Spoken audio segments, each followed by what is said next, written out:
Students, आज मैं आप लोगों के सामने एक विशेष प्रयोजन के तहत, एक ख़ास उद्देश्य के तहत आया हूं और इसमें आज से हमने काफ़ी स्ट्रेटजी चेंज की है। बहुत और ज़्यादा साइंटिफिक होने की ज़रूरत है और ज़्यादा हमने साइंटिफिक अप्रोच का इस्तेमाल किया है। तो मैं आपको ये बताऊं कि सबसे पहले हम ये बताना चाह रहे हैं कि ये जो वीडियो हम बना रहे हैं इसमें किनको फ़ायदा होने वाला है। तो जो स्टूडेंट पीसीएस की तैयारी कर रहे हैं उनको भी इससे लाभ मिलेगा, जो सीडीएस की तैयारी करते हैं उनको भी लाभ मिलेगा, बीएड की करते हैं उनके लिए भी है, डीएलएड के लिए भी है, एलटी, टीटी, समूह ग, आर्मी की तैयारी करने वालों के लिए भी है, पुलिस की तैयारी करने वालों के लिए भी है। ये एक स्पेशल प्रोग्राम है जो उनको बेनिफिट होने वाला है। अब इसमें हम क्या करेंगे कि जो ओपन क्विज कॉन्टेस्ट करते हैं और ओपन क्विज कॉन्टेस्ट में जो वीडियो है उधर जीके 1 से जीके 20 तक का, उनके बीच का इसमें हम 100 प्रश्न आपको देंगे। 100 क्वेश्चंस है इसमें।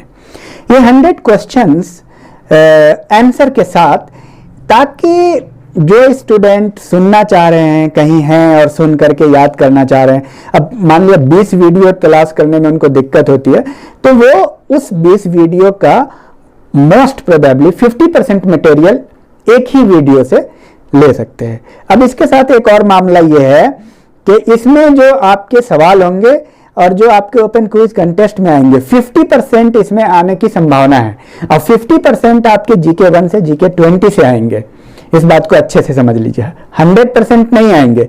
अगर 30 क्वेश्चन आ रहा है तो लगभग 15 इससे आएंगे और 15 वीडियो से आएंगे। तो वीडियो भी पढ़ना कंपलसरी है और ये प्रश्न के फॉर्म में है। ये सहूलत के लिए बनाया है और ये सबको बेनिफिट होगा एग्जाम के पैटर्न के अकॉर्डिंग। तो चलिए हम बनाते हैं। इसमें करीब 100 क्वेश्चन आपको, और ये मेरे स्ट्रक्चर्ड है, ये हमारे अपने नोट्स हैं जो हमने बनाए हैं। और जो आप सबको पता है, ये आप देखिए सामान्य अध्ययन का और जीके का ये एक नोट्स है। इसके द्वारा मैं क्वेश्चन आपको, ये पूरा प्रिपेयर्ड है, ऐसा नहीं है कि कोई किताब उठाया और आपको बोल रहा हूँ। ये सब नोट्स है, आप समझिए, ठीक है। ये सब नोट्स बहुत साइंटिफिकली बनाए गए हैं और इसके द्वारा ये आप देखिए, ये आपका यूनिट 4 है, ये आपका यूनिट 1 है, ये आपका यूनिट 2 है, इस तरह से है। ये आपका यूनिट 2 है, यहाँ लिखा हुआ है। ये आपके बाद आपके नोट्स हैं, देखिए आप, ये यूनिट 6 है, ये आपके यूनिट 5 है। तो ये पूरा साइंटिफिकली फॉर्म है और इसमें वो सारे क्वेश्चन हैं जो पीसीएस में, LT, TT, BEd, army, police में पूछे गए हैं। और ये वीडियो जाहिर सी बात है बड़ी भी होगी। तो अब यह है कि बार बार वीडियो बनाने की मैं नहीं समझता हूँ कि छोटा क्लिप बनाने से बेहतर है कि अगर वो 20-25 मिनट का या आधे घंटा का भी है और एज ए होल 100 क्वेश्चन हैं और आप उसको सुन ले रहे हैं 2-3 बार, तो आपका ऐसे भी पैटर्न बन जाएगा, आपकी तैयारी हो जाएगी। तो चलिए मैं शुरू करता हूँ। इसमें मैं नंबरिंग नहीं बोलूंगा कि 1, 2, 3, करीब 100-150 क्वेश्चन होंगे इसमें। तो शुरू करते हैं। तो पहला सवाल है, प्रश्न कैसे आएंगे। तो पहला सवाल मैं आपको बताता हूं कि नोबेल पुरस्कार की स्थापना कब हुई। तो इसका उत्तर यह है कि 1901 में हुई। और इसी के साथ साथ कुछ बात और बता दें, अर्थशास्त्र में नोबेल पुरस्कार की शुरुआत 1969 में होती है। और नेक्स्ट क्वेश्चन हम लेते हैं कि नोबेल पुरस्कार की राशि क्या है। तो नोबेल पुरस्कार की राशि है 7 million Swedish kronor. 7 million Swedish kronor. और एक और बात मैं इसके साथ आपको यह बताऊं कि बहुत सारे लोगों का ये एक्सपेक्टेशन होगा कि लिखित फॉर्म में, पता है आपको, रिटन फॉर्म की जरूरत नहीं है। जब ये ऑलरेडी वीडियो है, जब ये ऑलरेडी एक व्यक्ति आपको पढ़ा रहा है, समझा रहा है, तो फिर लिखने की जरूरत नहीं है। आप ऑलरेडी जो बातें हम बोल रहे हैं वो तो आप कॉपी में नोट कर ही सकते हैं प्रश्न के रूप में। उसमें कोई दिक्कत नहीं है, और आपको नोट करना भी है इन सारे प्रश्नों को, क्योंकि मैं वही प्रश्न बोल रहा हूं जो आमतौर पे आता है, रिपीट भी होता है, बहुत महत्वपूर्ण है। तो जरूरी नहीं कि मोबाइल पे लिखा हुआ है और फिर आप उसको नोट करें। आप सब समझते हैं नोबेल पुरस्कार में, अर्थशास्त्र में नोबेल पुरस्कार की शुरुआत कब हुई ये लिखना है, 1969 में हुई। नोबेल पुरस्कार का प्रारंभ कब हुआ, 1901 में हुआ। तो ये बहुत सिंपल है, इसको बहुत ज्यादा कॉम्प्लिकेटेड बनाने की जरूरत नहीं है। सबसे महत्वपूर्ण ये है, मैं उनको ज्यादा बेहतर समझता हूं कि मैं आपके सामने मुखातिब हूं और आपको समझा रहा हूं। इसमें पता है आपको सबसे ज्यादा इंपॉर्टेंट ये है कि हम गाइड के सामने होते हैं, हम टीचर के सामने होते हैं, वो हमें समझाता होता है और उनकी बात को हमको समझ में आता है। अब एक चीज बताइए, आप एक किताब खरीद लीजिए ना, सारी चीजें वहां अवेलेबल है, क्या वहां नहीं है कि नोबेल पुरस्कार कब मिलता है? 1900 अर्थशास्त्र में नोबेल पुरस्कार की कब शुरुआत हुई? तो लिखित फॉर्म तो ऑलरेडी अवेलेबल है, इसलिए मुझे ये बहुत ज्यादा साइंटिफिक अप्रोच लगता नहीं है। असल क्या है, जो सामने वाला है, who is in front of you और can make you understand in a scientific manner, this is the very distinctive character. ये असल चीज है कि समझाने वाला कितना इफेक्टिव है, जो आपको आपकी बात, जो आपको साइंटिफिक मैनर में किसी भी बात को प्रस्तुत करता है।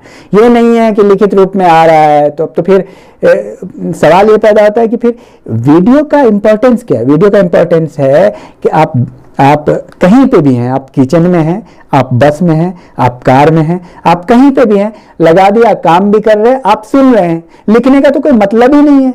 तो एक्चुअली ये ज्यादा साइंटिफिक मैनर है।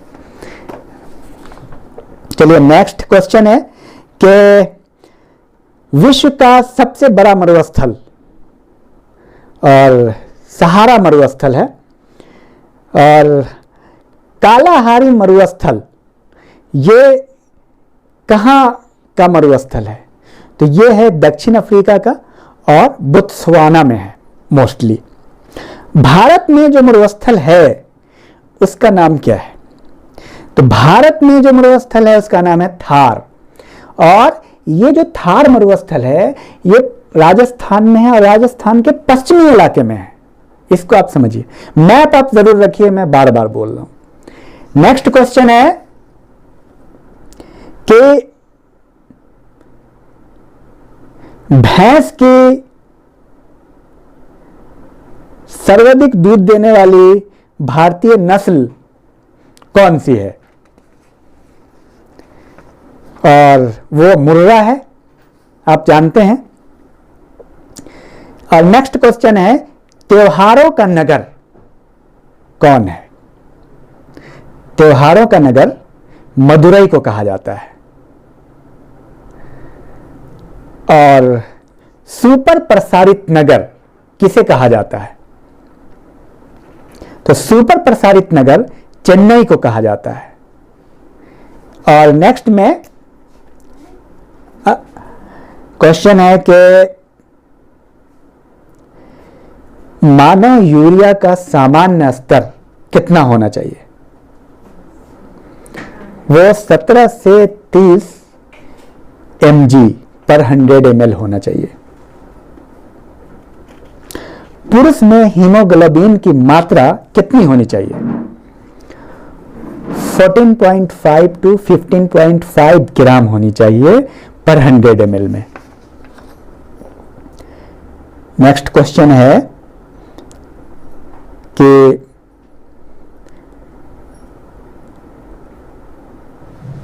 भारत का सबसे बड़ा डेल्टा किस नदी के मुहाने पर स्थित है? इसका सही आंसर है हुगली।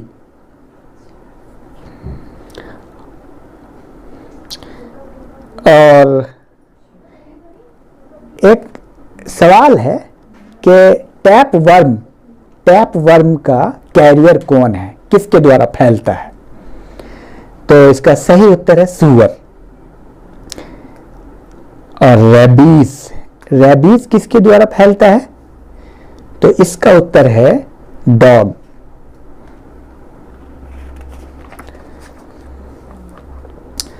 और नेक्स्ट क्वेश्चन है, ठगी प्रथा को किसने समाप्त किया? William Bentinck. तो हम जान लें विलियम बेंटिक ने ठगी पर था और सती पर था, दोनों को शिशु बालिका की हत्या पर भी प्रतिबंध किया था। तो ये था। और निकट दृष्टि दोष को क्या कहते हैं? इसको कहते हैं मायोपिया। और निकट दृष्टि दोष का उपचार किस लेंस से होता है? तो उसका होता है ऑटल लेंस से, कॉनकेव लेंस से। और उसी तरह जान ले दूर दृष्टि दोष, तो दूर दृष्टि दोष को बोलते हैं हाइपरमेट्रोपिया, और इसका उपचार होता है कॉन्वेक्स लेंस से, उत्तल लेंस से। और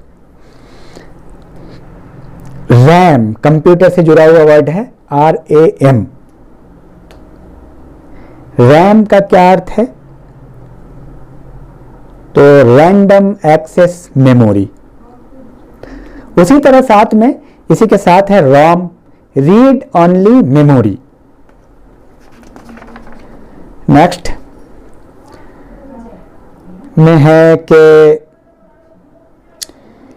हिंडनबर्ग रेखा, हिंडनबर्ग लाइन किन दो देशों के बीच है?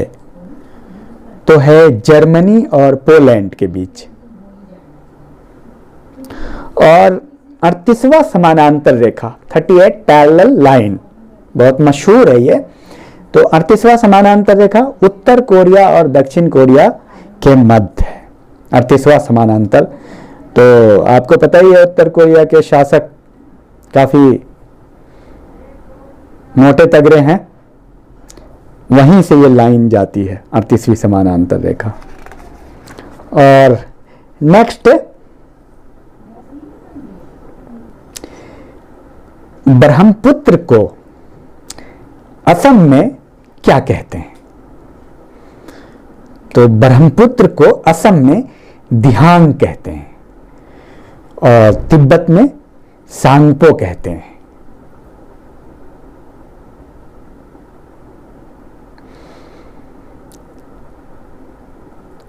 कंप्यूटर साक्षरता दिवस कब है? कंप्यूटर साक्षरता दिवस 2 दिसंबर को है। और इसी के साथ जान लें कि कंप्यूटर का जनक चार्ल्स बेबेज को कहा जाता है। परमाणु बिजली घर उत्तर प्रदेश में कहां स्थित है? ये एक प्रश्न है। तो उत्तर प्रदेश के बुलंदशहर में, नरौरा में स्थित है।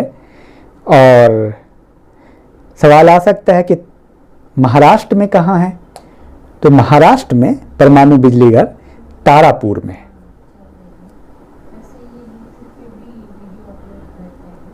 भारत में किसी राज्य की पहली महिला मुख्यमंत्री कौन है? ये एक प्रश्न है। तो भारत के किसी राज्य की पहली महिला मुख्यमंत्री सुचेता कृपलानी है। तो इसी से जुड़ा हुआ एक प्रश्न है कि पहली महिला राज्यपाल कौन है? तो पहली महिला राज्यपाल सरोजिनी नायडू है। और साथ साथ में हम जान लें कि पानीपत का प्रथम युद्ध किसके मध्य हुआ था? तो पानीपत का प्रथम युद्ध इब्राहिम लोदी और बाबर के मध्य हुआ था। और वो आप सब बहुत मशहूर है, 1526 में हुआ था। 21 अप्रैल 1526।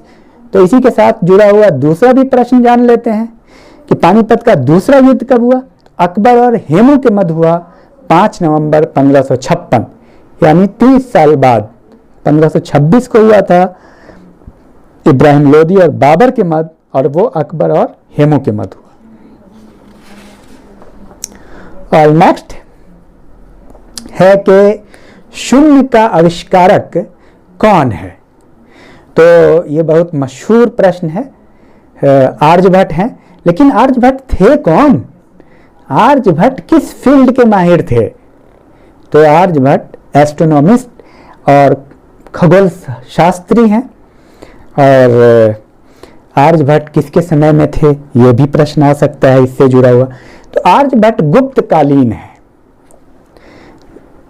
और एक सवाल है कि वेदांगों की संख्या क्या है। तो वेदांग की संख्या 6 है। और वेदांग आखिर है क्या? वेद के अंग हैं ये। वेद को पढ़ने के लिए, उसको समझने के लिए वेदांग की जरूरत पड़ती है।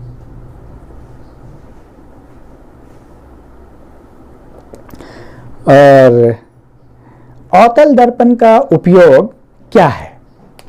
इस तरह के प्रश्न काफी आते हैं। अवतल दर्पण का उपयोग दाढ़ी बनाने वाले दर्पण के रूप में है, और आंख कान के डॉक्टर भी इस्तेमाल करते हैं, और सोलर कुकर के रूप में इस्तेमाल होता है।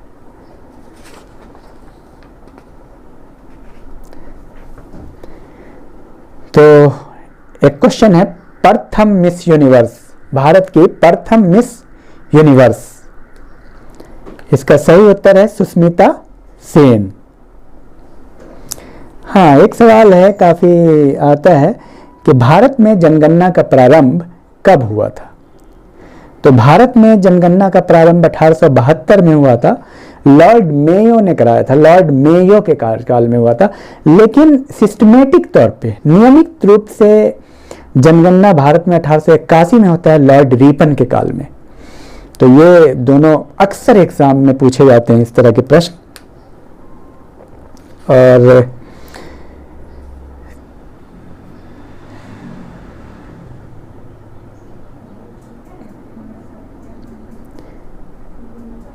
बौद्ध धर्म का जन्म स्थान, ये सवाल है कि बौद्ध धर्म का जन्म स्थान, तो इसका सही उत्तर है लुम्बिनी। चूंकि आपको पता है महात्मा बुद्ध का जन्म लुम्बिनी में हुआ, इसलिए बौद्ध धर्म का जन्म स्थान लुम्बिनी को माना जाता है। और पीली क्रांति किससे संबंधित है? तो तिलहन से संबंधित है। और सुनहरी क्रांति, सुनहरी क्रांति यानी गोल्डन रिवॉल्यूशन, ये फल से संबंधित है, फल उत्पादन से संबंधित है। और देख लेते हैं कि क्वेश्चन क्या है। कैबिनेट मिशन बहुत मशहूर है। कैबिनेट मिशन का आगमन किस गवर्नर जनरल के कार्यकाल में हुआ? इसका सही उत्तर है लॉर्ड वेवल। और इस तरह के सवाल को तो याद करना ही पड़ता है, आपको पता ही है। और भारतीय राष्ट्रीय कांग्रेस के समय गवर्नर जनरल कौन थे? इसका उत्तर है डफरिन, लॉर्ड डफरिन। और विधानसभा में अधिकतम सदस्यों की संख्या कितनी हो सकती है? तो विधानसभा में अधिकतम सदस्यों की संख्या किसी भी विधानसभा में 50 हो सकती, 500 हो सकती है, और न्यूनतम 60 हो सकती है। 60 होना कंपलसरी है, लेकिन उसमें कुछ अपवाद भी रहे। तो बहरहाल विधानसभा में अधिकतम 500 और न्यूनतम 60 होना जरूरी है। उसी तरह विधान परिषद में 40 से कम नहीं हो सकता, न्यूनतम 40 होना आवश्यक है। और नेक्स्ट क्वेश्चन है, पंचायती राज कैवें संविधान संशोधन द्वारा स्थापित किया गया? तो पंचायती राज का निर्माण 73वें संविधान संशोधन द्वारा किया गया।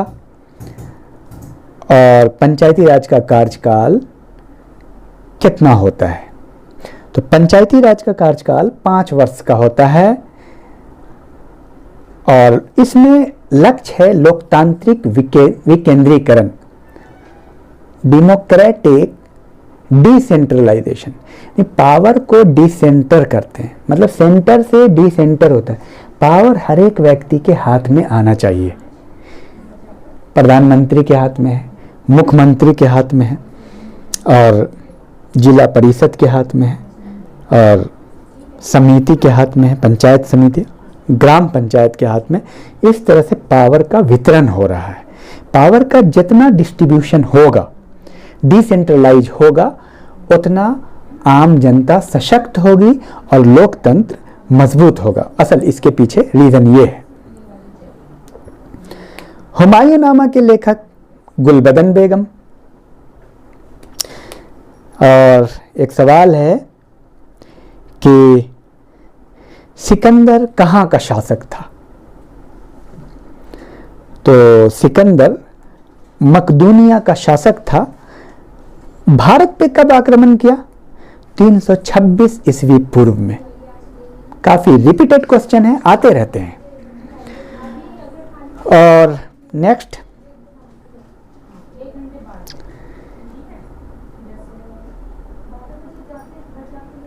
शिवाजी के गुरु कौन थे? ये सवाल काफी कॉन्ट्राडिक्टरी है। तो शिवाजी के गुरु थे कोंडदेव और आध्यात्मिक गुरु थे रामदास। गुरु कोंडदेव थे और आध्यात्मिक गुरु रामदास थे। शिवाजी को औरंगजेब ने जयपुर भवन में कैद कर लिया था।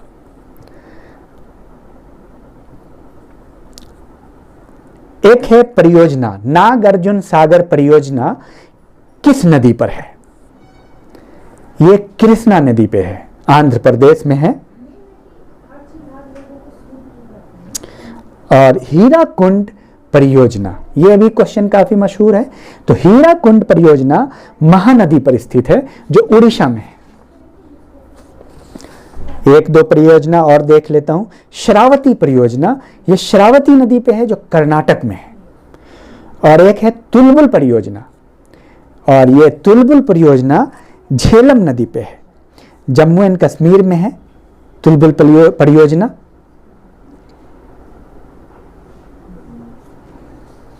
और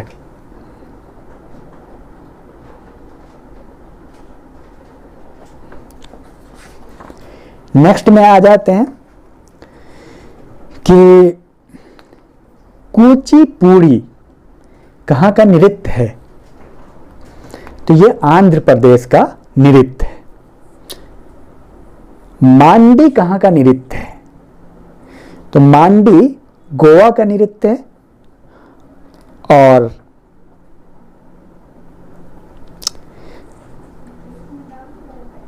यक्षगान कहाँ का नृत्य है? तो यक्षगान कर्नाटक का नृत्य है। और एक और नृत्य है, उसका नाम है भारतनाट्यम। यह नृत्य किस प्रदेश से संबंधित है? तो यह तमिलनाडु से संबंधित है। और सिमलीपाल अभयारण्य ये किस राज्य में है? ये उड़ीसा में है। कॉर्बेट राष्ट्रीय उद्यान, कॉर्बेट नेशनल पार्क कहाँ है? कॉर्बेट नेशनल पार्क उत्तराखंड में है। और गिर राष्ट्रीय उद्यान नेशनल पार्क कहाँ है? तो गिर है गुजरात में। और किश्तवाड़ नेशनल पार्क जम्मू कश्मीर में है, किश्तवाड़ नेशनल पार्क। विटामिन के की कमी से क्या होता है? तो विटामिन के की कमी से रक्त का थक्का नहीं जमता है। जब कहीं पे इंसान का जिस्म में कटिंग आ जाती है और ब्लड क्या कहते हैं कि खून जारी होने लगता है, फ्लो ब्लड का, तो उसमें ब्लड क्लॉटिंग जल्दी होती नहीं है विटामिन के की कमी के कारण। और विटामिन ए की कमी से आंख में कमजोरी आती है, रतौंधी हो जाती है। तो ये था। नेक्स्ट, गन्ना का सर्वाधिक उत्पादन किस राज्य में होता है भारत में? तो वो होता है उत्तर प्रदेश में। और रबड़ का सर्वाधिक उत्पादन कहाँ होता है? तो रबड़ का सर्वाधिक उत्पादन केरल में होता है।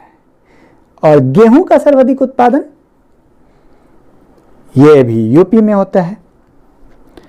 और एक सवाल है भारत का स्विट्जरलैंड किसे कहते हैं? तो कश्मीर को भारत का स्विट्जरलैंड कहा जाता है और भारत का मैनचेस्टर अहमदाबाद को कहते हैं।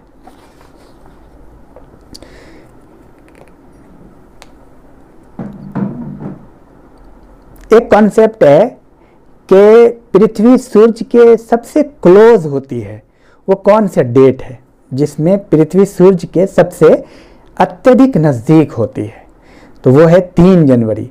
तो 3 जनवरी को सबसे नज़दीक होती है, उसको उपसौर बोलते हैं, और सबसे दूर होती है 4 जुलाई को।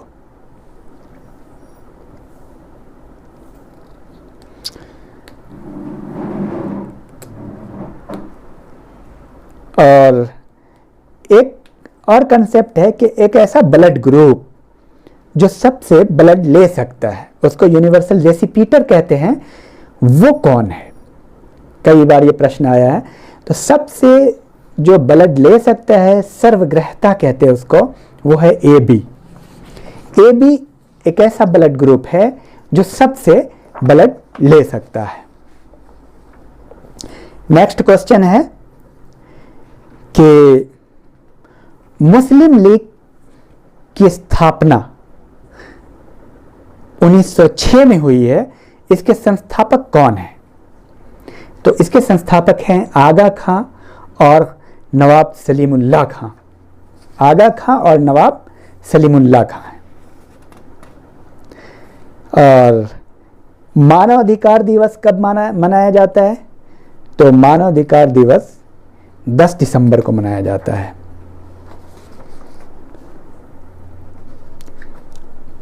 और एक कंप्यूटर से रिलेटेड है, LLL का फुल फॉर्म क्या है? तो इसका फुल फॉर्म है लोअर लेवल लैंग्वेज, बहुत मशहूर है। और LLL और उसी तरह है WWW, इसको आप समझ लीजिए, lower level language world wide web, LLL WWW।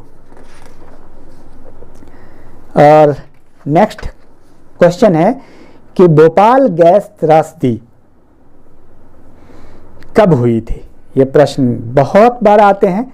तो भोपाल गैस कांड या त्रासदी 1984 में हुई थी, 3 दिसंबर को हुई थी। और विटामिन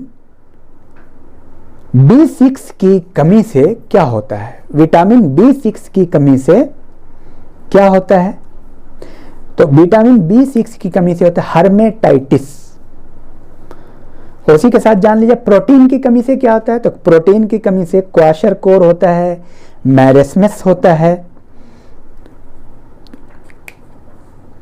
और नेक्स्ट, वित्त आयोग, प्रथम वित्त आयोग के अध्यक्ष कौन थे? बहुत बार रिपीटेड क्वेश्चन है ये, विजय केलकर। तो वित्त आयोग का गठन किस अनुच्छेद के तहत होता है? 280 अनुच्छेद के तहत होता है वित्त आयोग का गठन।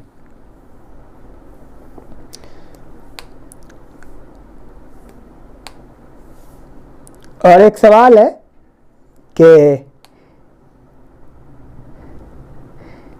शरीर की सबसे बड़ी हड्डी कौन सी है? ह्यूमन बॉडी की सबसे बड़ी हड्डी, तो उसका नाम है फीमर। और छोटी हड्डी स्टेपस। फीमर और स्टेपस।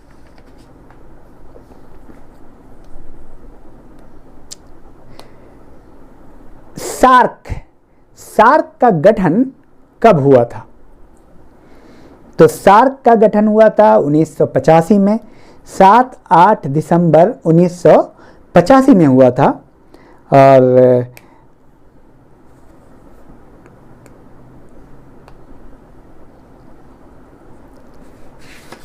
नेक्स्ट है कि शुद्धि आंदोलन के प्रवर्तक कौन है? तो शुद्धि आंदोलन के प्रवर्तक दयानंद सरस्वती हैं, और जिन्होंने आर्य समाज की स्थापना की 1875 में। उनका एक क्या कहते हैं कि उन्होंने एक कीर्ति भी लिखा सत्यार्थ प्रकाश के नाम से, सत्यार्थ प्रकाश। और एक सवाल है, आइजॉल कहाँ की राजधानी है? तो ये मिजोरम की राजधानी आइजॉल है, और दिसपुर असम की राजधानी है। तो इस तरह के प्रश्न